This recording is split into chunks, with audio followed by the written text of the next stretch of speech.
In the quiet city of Nizhny Novgorod, Russia, a man lived among secrets that would shock the world.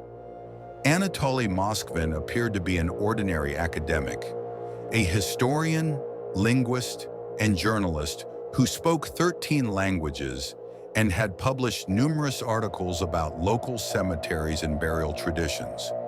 But beneath this scholarly exterior lay one of the most disturbing criminal cases in modern Russian history.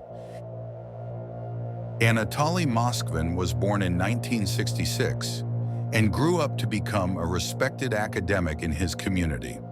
He worked as a journalist for local newspapers and was known for his extensive knowledge of regional history and folklore. His expertise in cemetery documentation and burial customs made him a go-to source for historical research. To his neighbors and colleagues, he seemed like a harmless, if eccentric, intellectual who spent most of his time buried in books and research. Moskvin's fascination with death and burial rituals wasn't just academic, it was deeply personal and increasingly disturbing. He claimed to have visited over 750 cemeteries across Russia, documenting gravestones and burial practices. But his interest went far beyond scholarly research. He began spending nights wandering through graveyards, developing what he later described as relationships with the deceased. His writings revealed a man who believed he could communicate with the dead. In 2011, Moskvin's world came crashing down when police received reports of grave desecration in local cemeteries. During their investigation, they traced evidence back to Moskvin's apartment. What they found there defied belief and horrified even experienced investigators. The apartment contained the mummified remains of 29 young girls, aged between 3 and 25, that Moskvin had exhumed from cemeteries across the region. The bodies had been elaborately dressed in stockings, jewelry, and clothing.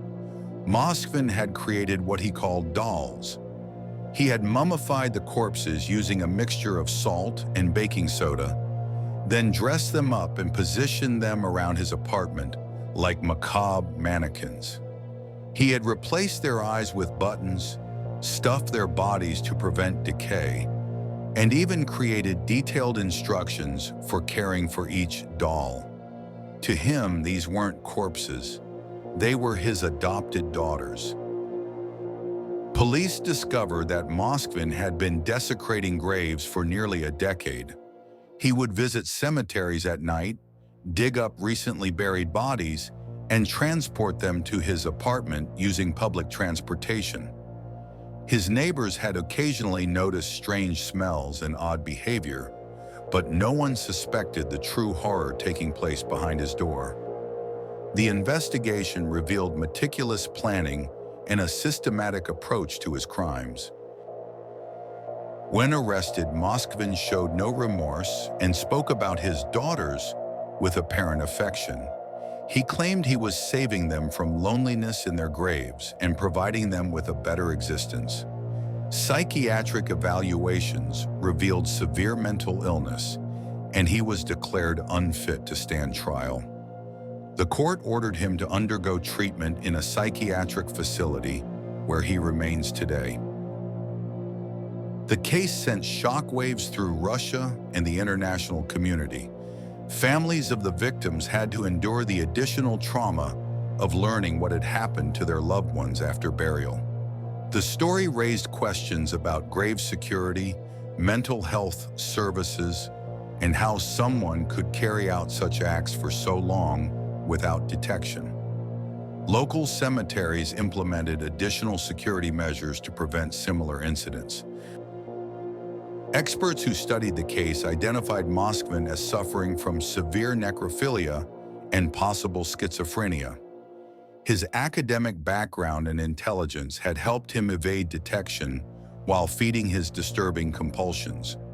The case became a subject of study for criminal psychologists trying to understand the intersection of mental illness, intelligence, and criminal behavior. The Anatoly Moskvin case remains one of the most disturbing criminal cases in recent memory. It serves as a reminder that evil can hide behind the most ordinary facades and that the human mind is capable of unfathomable darkness. While Moskvin receives treatment for his mental illness, the families of his victims continue to cope with an unimaginable violation of their grief and the memory of their loved ones. Thank you for watching this difficult but important examination of the Anatoly Moskvin case. True crime stories like this one force us to confront uncomfortable realities about human nature and the depths of mental illness.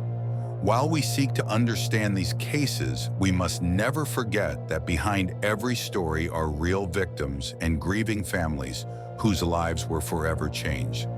If you or someone you know is struggling with mental health issues, please reach out for help. Resources are available, and seeking treatment is a sign of strength, not weakness. Remember to like this video if it was informative, subscribe for more true crime content, and share your respectful thoughts in the comments below. We'll continue to explore these complex cases with the gravity and sensitivity they deserve. Stay safe, and thank you for watching.